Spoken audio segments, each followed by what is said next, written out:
Hello दोस्तों, नमस्कार। कैसे मत करते हैं? बहुत ही मस्त होंगे, बढ़िया होंगे। तो आज अपन लोग पढ़ने वाले चैप्टर नंबर शायद 6, चैप्टर नंबर 6। पहले कविता पढ़ लेते हैं। तो चैप्टर नंबर 6 कविता है जनतंत्र का जन्म। जनतंत्र का जन्म, इसके कवि हैं रामधारी सिंह दिनकर। चलो बात करते पूरी डिटेल से। आते हैं इस साइड हम एक बार। Chapter number 6, chapter number 6 class 10th का है और जिसका नाम है शीर्षक का जनतंत्र का जन्म और जिसके कवि हैं रामधारी सिंह दिनकर। सबसे पहले जानो, रामधारी सिंह दिनकर को कहते हैं राष्ट्रकवि। क्या कहते हैं? राष्ट्रकवि। या राष्ट्रकवि वैसे ही नहीं बन गया है। कोई आदमी महान बनता है वैसे नहीं बन जाता। बहुत पीछे इसके क्या होता है, कारण होता है, वजह होता है बनने का। ठीक। तो बचपन में ना इनके बड़े भैया थे और इसके पिताजी के देहांत के बाद इनका स्थिति दयनीय हो गया। तो इनके भैया जी इनके लिए अपना खुद का पढ़ाई छोड़ करके अपने छोटे भाई को, इसका नाम है दिनकर साहब, उसको पढ़ाया। इसका बचपन का नाम ऐसे कुछ 9 से था। ठीक है, अच्छा खासा नाम था बचपन का। तो यह नदी को पार करके पढ़ने के लिए जाते थे। सोचो, नदी को पार करके पढ़ने के लिए जाते थे। और जब बड़े हुए तो इन्होंने एक कवि बने और इनके कवि में अंग्रेज के खिलाफ ही सब कुछ हुआ करता था, लिखा जाता था। ये कई बार जेल भी गए हैं। इधर है ना, दिनकर साहब कई बार जेल भी गए हैं, कई बार जेल गए हैं। अंग्रेज के खिलाफ उन्होंने लिखा।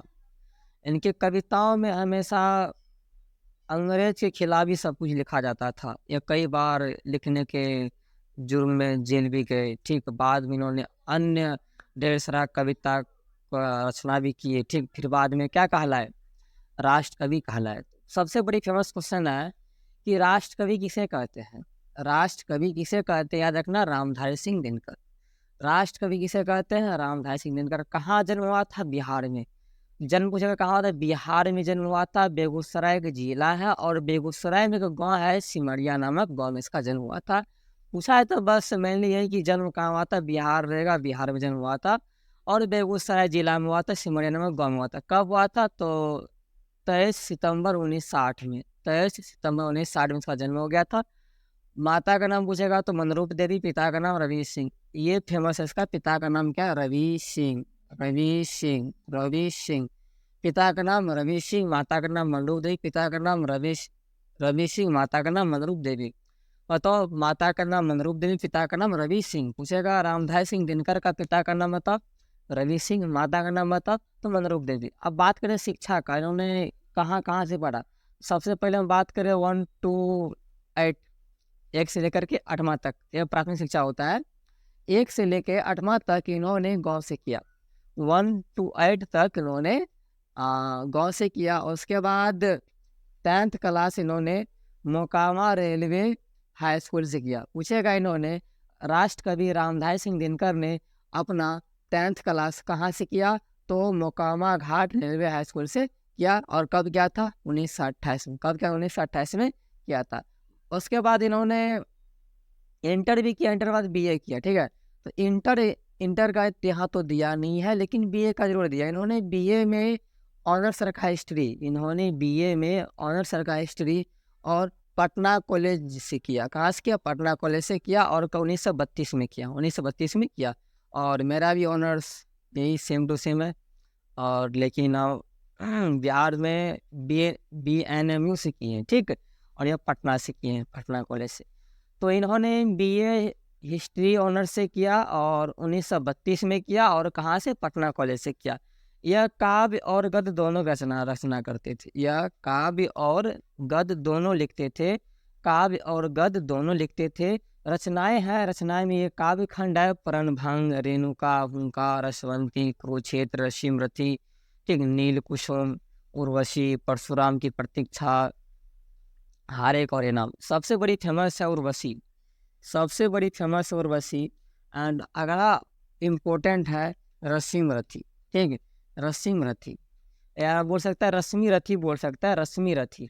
ये दो बड़ी फेमस है, रश्मि रथी और उर्वशी। उसके बाद बात करें हम अन्य फेमस कौन है, तो बाकी सब थोड़ा बहुत फेमस है, प्रणभंग, रेणुका, हुंकार, रसवंती। और इससे थोड़ा ज़्यादा ये वाला है, कुरुक्षेत्र किसकी रचना है, तो हमारे राष्ट्र कवि रचना है, ठीक है। और उसके बाद इसका गद्य देख लेते हैं, मिट्टी की और अर्धनारीश्वर, ये सबसे फेमस है, अर्धनारीश्वर किसकी रचना है, ठीक है। तो आपका हो गया रामदास सिंह दिनकर का हो गया। यही फेमस है, संस्कृत के 4 अध्याय, संस्कृत के 4 अध्याय किसका गद्य खंड है, हमारे राष्ट्र कवि गद्य खंड है। और व्हाट पीपल, दिनकर की डायरी, दिनकर की डायरी ये फेमस है, दिनकर की डायरी किसकी गद्य है, तो दिनकर साहब की है, ठीक। तो ये अर्धनारीश्वर जब आप इंटर में जाइएगा तो वहाँ पर इसको पढ़ना पड़ता है। जब आप इंटर में पढ़िएगा तो वहाँ पर रामदास सिंह दिनकर का ये अर्धनारीश्वर पढ़ा जाता है। जैसे अपन लोग अभी क्या पढ़ रहे हैं, जनतंत्र का जन्म पढ़ रहे हैं, उसी प्रकार से जब आप इंटर में जाइएगा तो वहाँ पर आपको किधर गया, अर्धनारीश्वर पढ़ना पड़ेगा, ठीक है। अब बात करते अपन आगे बढ़ते हैं। इसको सम्मान मिला था, इनको सम्मान मिला था संस्कृत के 4 अध्याय, संस्कृत का 4 अध्याय पर साहित्य अकादमी पुरस्कार मिला था, संस्कृत के 4 अध्याय पर साहित्य अकादमी पुरस्कार मिला था। क्या बताओ ये खाने वाला है, हाँ बताओ खाने वाला नहीं भाई, पुरस्कार है, सम्मान होता है, ठीक है। अगर आप बढ़िया काम करो किसी क्षेत्र में आपको वहाँ सम्मान दिया जाएगा, क्या सम्मान दिया जाएगा, अवार्ड वगैरह जैसे बोलते हैं, ठीक।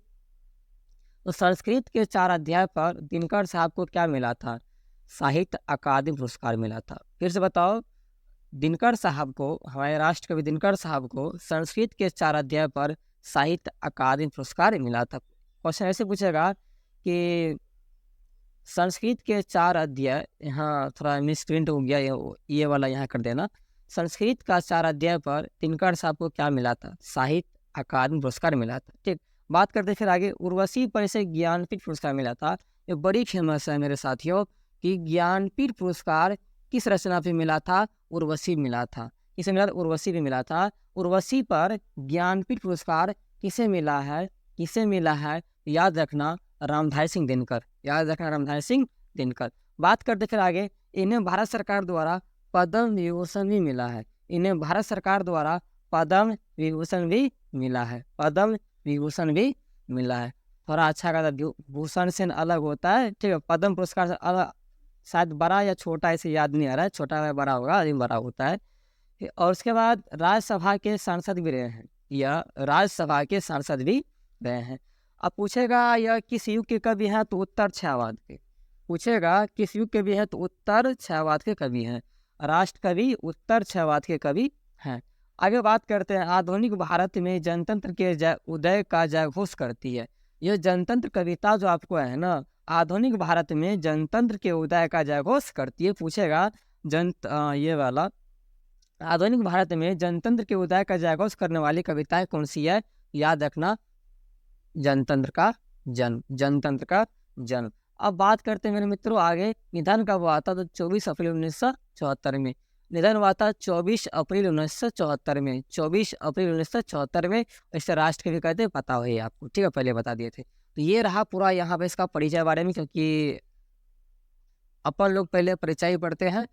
तो आई होप आप लोग यहाँ तक समझ गए होंगे। तो हम थोड़ा हो जाते हैं साइड, और साइड होने के बाद आप इसका स्क्रीनशॉट लीजिए, और आपका इसका PDF भी क्या करेंगे, हम ग्रुप में तो डाल के ही रखें, वहाँ से आप ले सकते हैं।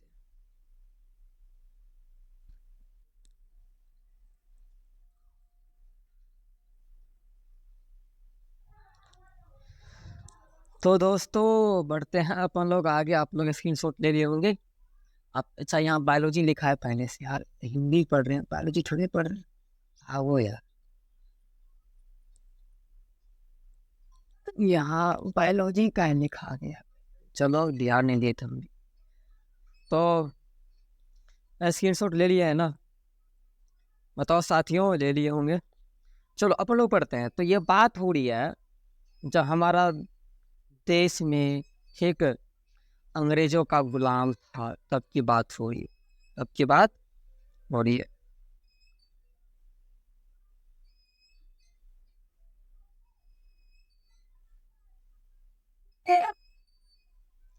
तो हम पढ़ रहे हैं, ध्यान सुना। सदियों की ठंडी बूझी राख सुबुगा उठी, मिट्टी सोने की ताज पर इठलाती है, दोहरा समय के रथ का घर घर नाद सुनो, सिंहासन खाली करो की जनता आती है। कवि कहते हैं कि कवि लाना चाहते हैं लोकतंत्र, लोकतंत्र। तो कहते हैं कि जो जनता सदियों से गुलाम था, अंग्रेजों के गुलाम था, अब उसके अंदर जो आग आग है वो आग बुझ बुझ गया था, लेकिन अब वह आग जो है ना, अब सुगबुगा उठी। जैसे बात करें अपन लोग ठंडी मौसम में, पहले क्या हुआ करता था मेरे मित्रों कि आपके दादाजी, मेरे दादाजी, ठीक जो भी हैं, ठीक वो ने क्या करते, ठंडी मौसम में आग जलाते थे। तो नीचे में गड्ढा खून करके, खूना समझते ना, खून करके ना आग जलाते थे। उसमें गोईठा हो गया, जो जो होता है रख करके ना, अगर मान लो देर रात हो गया, अब तो कोई आग तापने वाला नहीं है, तो अंदर में, आग के अंदर में कुछ और गोईठा को रख करके ना ऊपर से राख दिया जाता था, राख, उसका राख, ताकि वह आग सुबह तक रहे। तो कहता है कोई सदियों की ठंडी बूझी राख सुगबुगा उठी। कहता सदियों से हमारा जो जनता है वह गुलाम था, वह गुलाम था, अब उसे लोकतंत्र चाहिए, लोकतंत्र चाहिए। वह पहले सोया हुआ था, अब वह जाग गया है। मिट्टी सोने का ताज पहन इठलाती है। कहता है अब जो है ना, जनता को ना सोने का ताज चाहिए, चाहे मिट्टी वाला हो, चाहे कोई वाले मिट्टी वाला उसको ताज, मिट्टी सोने का ताज पहन इठलाती है। कई वर्षों से हमारा देश गुलाम रहा, ठीक पीड़ित रहा, जनता पीड़ित रही, आदमी सब गुलाम रहा, शोषण हुआ। कहता बहुत सह लिया, बहुत सह लिया हुआ, वह बहुत सह लिया। अब उसे शक्तिमान बनना है। शक्तिमान मतलब आय अरे आय शक्तिमान, वो नहीं, इसे शक्तिमान बनना है। दोहरा समय के रथ का घर घर ना सुनो, सिंहासन खाली करो की जनता ने। कहता इसे रास्ता दो, इसे रास्ता दो समय के रथ का। अब समय का पहिया घूम गया, उसका नाद सुनो, हुंकार सुनो, तो जनता आ रही है, जनता आ रही है। तुम जो बैठा है सिंहासन पर, उसे अब खाली कर दो, उसे अब खाली कर दो। ठीक, अगला है जनता। हाँ जनता, मिट्टी की अबोध मूर्ति वही, जारे पाले की कसक सदा सहने वाली। कवि कहते हैं हाँ वही जनता जो मिट्टी की अबोध मूर्ति थी। पूछेगा मिट्टी की अबोध मूर्ति किसे कहा गया है? जनता को कहा गया है। जो ठंडा को भी सहता था, कपड़ा नहीं था पहनने के लिए, कपड़ा ये पहनने के लिए नहीं था, सदा ठंडा को सहा। ठीक, जब अंग अंग में लगे सांप को चूस रहे हैं, कहता है जब उनका शरीर को ऐसे मानो कि कोई सांप उसके अंग अंग का खून को चूस रहा हो, वही जनता तब भी ना कभी मुंह खोलकर दर्द कहने वाली। कहता है फिर भी बहुत अत्याचार हुआ, शोषण हुआ, फिर भी वह जनता, उसके मुख से एक वर्ड भी नहीं निकला, अरे भाई हमको दर्द हो रहा है, मत करो शोषण, मत सताओ। वही जनता, जनता हाँ लंबी लंबी जीभ की कसम, कहते हैं कवि कह रहे हैं मेरी यह लंबी जीभ की कसम, जनता सचमुच ही बड़ी वेदना सहती थी। हमारा जब भारत गुलाम था, हमारी जनता बहुत ही वेदना मतलब पीड़ा सहती थी। अंग्रेज उस पर गुलाम करते, अत्याचार करते थे, मारते थे, पीटते थे। वही जनता है मेरी लंबी जीभ की कसम है, जो बड़ी वेदना सहती थी। सो ठीक, मगर आखिर इस पर जनमत का क्या हे प्रश्न मूड, जनता इस पर क्या कहती है? और मेरा ये प्रश्न है, मेरा ये प्रश्न है कि जनता इस पर क्या कहती है। ठीक, जनता इस पर क्या कहती है। चलो भाई आगे बढ़ते हैं। अगला, मानो जनता हो फूल जिसे एहसास नहीं। कहता है जनता क्या हो? फूल। जनता क्या हो? फूल। यहाँ जनता को ना फूल की संज्ञा दी गई है, जनता को फूल की संज्ञा दी गई हो। ठीक है, कहता है मानो जनता और फूल जिसे एहसास नहीं, जब चाहो तभी उतार सजा लो दोनों में, अथवा कोई दुधमुही जिसे बहलाने के। कहता है कि मानो जनता फूल हो, जनता को फूल का है कि जब मन तब चाहो से तोड़ लो। चाहे कोई बच्चा रो रहा है, दुधमुही बच्चा, उसको वो बाबू बाबू ले फूल ले खेलो। ठीक है, वैसे मानो को फूल है जब मन चाहो उसे तोड़ लो, दूध मुही बच्चा के साथ में दे दो। बाबू तुम खेलो, क्या करो तुम खेलो ऐसे, या उसे तोड़े कहीं सजा दो, माला बना दो, उसे एहसास क्या है नहीं है, जनता एक फूल के समय से एहसास नहीं होता मेरे साथ क्या हो रहा है। ठीक है, जंतर मंतर सीमित हो 4 खिलौने में, और कहता है मात्र 4 खिलौने में क्या होते हैं, सीमित हो जाते हैं, सीमित हो जाते हैं। जैसे कोई बच्चा है, कोई बच्चा होता है ना, कि छोटा बच्चा होता है, वो जाता है बाजार, कहता मम्मी मम्मी हमको एक खिलौना चाहिए। अच्छा बेटा खिलौना चाहिए, ठीक है ये खिलौना ले लो। ठीक है, कहता है मानो जनता वो बच्चा हो जिसे तुम 4 खिलौने दे करके फुसला लो बाबू तुम्हारा एक काम हो गया, अब तुमको और कुछ नहीं दे सकते, बस खुश हो गया।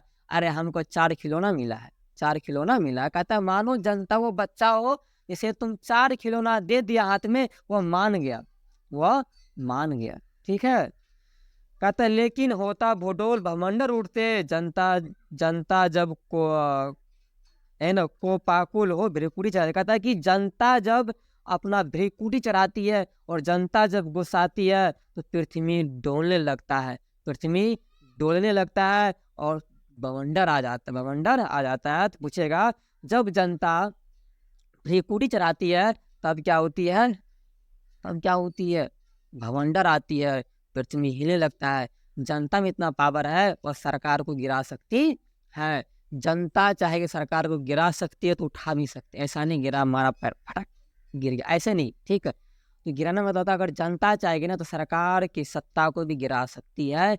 सत्ता बनाना किसके हाथ में होता है, जनता के हाथ में होती है। कहता है जनता जब गुस्साती है ना पृथ्वी डोलने लगता है, कांपने लगता है, भवंडर आ जाता है। ठीक है, आगे दोहरा समय के रथ का घर घर ना सुनो सिंहासन खाली करो। जनता कहता है कि सुनो इसे रास्ता दो, अब सिंहासन खाली करो अंग्रेजों, अब हमारी जनता आ रही है, जनता आ रही। चलो, हुंकारों से महल की नींव उखड़ जाती है, और कहता है जब जनता हुंकार लगाती है, जोर से दहाड़ती है, तो महलों का जो नींव होता है नीचे वाला वो भी उखड़ जाता है। कहता है जनता में इतना पावर होता है, जनतंत्र में इतना पावर होता है, इतना पावर होता है, जनता द्वारा चुना जनतंत्र में। ठीक, समझ लो कुछ भी कर सकती है। कहता है जनता अगर हुंकार लगा देना तो महल का नींव भी उखड़ जाता है। सांसों के बल से ताज हवा में उड़ता है। कहता है एक बार अगर सभी जनता सांस ले ले और छोड़ दे तो राजा जो बैठा है सामने में ना वह उसका ताज फूट जाएगा। राजतंत्र, अंग्रेज आया शासन किया, ठीक, राजतंत्र का शासन किया। कहता है एक बार अगर जनता ने अपना क्या करे, हुंकार लगा दे, सांस ले ले, समझो सामने वाला गया बोरा लो। ठीक है, जनता की रोके राज समय में ताव कहाँ, वह जिधर चाहती काल उधर ही मुड़ता। कहता है समय में इतना समय इतना पावरफुल नहीं है कि जनता की रास्ता को रोक ले, जनता जिधर चाहेगी समय को उधर मोड़ देगी। अतः जनता में इतना पावर है, हमारा जनता जनतंत्र में इतना पावर है, इतना पावर है कि वह क्या करती है ना कुछ भी कर सकती है। और समय में इतना पावर नहीं है वो जनता को जो रास्ता है ना उसे रोक सके, जनता चाहे समय को मोड़ सकती है। ठीक है, कहता अब 2 शताब्दियों सहस्त्र का अंधकार बीता, गवाच अंबर के दहके जाते हैं। कहता है कई सालों के बाद सब कुछ, कई साल बीता, कई साल बीता, कई साल बीता, और उसके बाद यह और नहीं कोई जनता के स्वप्न अजय, चिरते तिमिर वक्ष उमड़ते आते हैं। कहता है कई सालों के बाद जनता का एक क्या था, एक ख्वाहिश था हमारे देश में प्रजातंत्र, राजतंत्र। ठीक है, मतलब ये होना चाहिए, प्रजातंत्र होना चाहिए। ठीक है, राजतंत्र नहीं होना चाहिए। ठीक है, हमारा देश कई साल गुलाम रहा, सब सोचा, ठीक है, सब सोचा कब इससे मुक्ति मिलेगी, कब इससे मुक्ति मिलेगी, बोल रहे हैं यहाँ पर। अब 2 शताब्दियों सहस्त्रवाद का अंधकार बीता, गवाच अंबर के दहके जाते हैं, दहके जाते हैं। कई गवाच मतलब खिड़की, ठीक, क्या होता है खिड़की, और ये ना किधर गया, शास्त्रवाद मतलब क्या होता है 1000 वर्ष, 1000 वर्ष, 1000 वर्षों के बाद क्या हो गया, वो अंधेरा हमारे देश से क्या हो गया, मिट गया, हमारे देश से बताओ यार, मिट गया। चलो, चिरते तिमिर का वक्ष उमड़ जाते हैं, कहता अंधेरों को चीरते हुए हम यहाँ से बाहर की ओर निकल जाते हैं। सबसे विराट जनतंत्र जगत का आ पहुँचा, 33 कोटि हित सिंहासन तैयार करो। कहता सबसे बड़ा जनतंत्र पूरे जगत में हमारा भारत का ही है। कहा रियल में भी है, रियल में भी हमारा सबसे बड़ा लोकतंत्र है। पूरे देश का सबसे बड़ा लोकतंत्र हमारा भारत का है। सबसे विराट जनतंत्र का जनतंत्र जगत का आ पहुंचा। कहता है सबसे बड़ा जनतंत्र हमारा देश का ही है, वह आ पहुंचा है। कहता 33 कोटि हित सिंहासन तैयार करो, मतलब कोटि मतलब होता है करोड़। 30 करोड़ सिंहासन तैयार करो। कितना करोड़? 30 करोड़ सिंहासन तैयार करो। ठीक है, 30 करोड़ सिंहासन तैयार करो। कितना करोड़? 30 करोड़, क्योंकि हमारा जनतंत्र बहुत ही क्या है, विराट है, बड़ा है।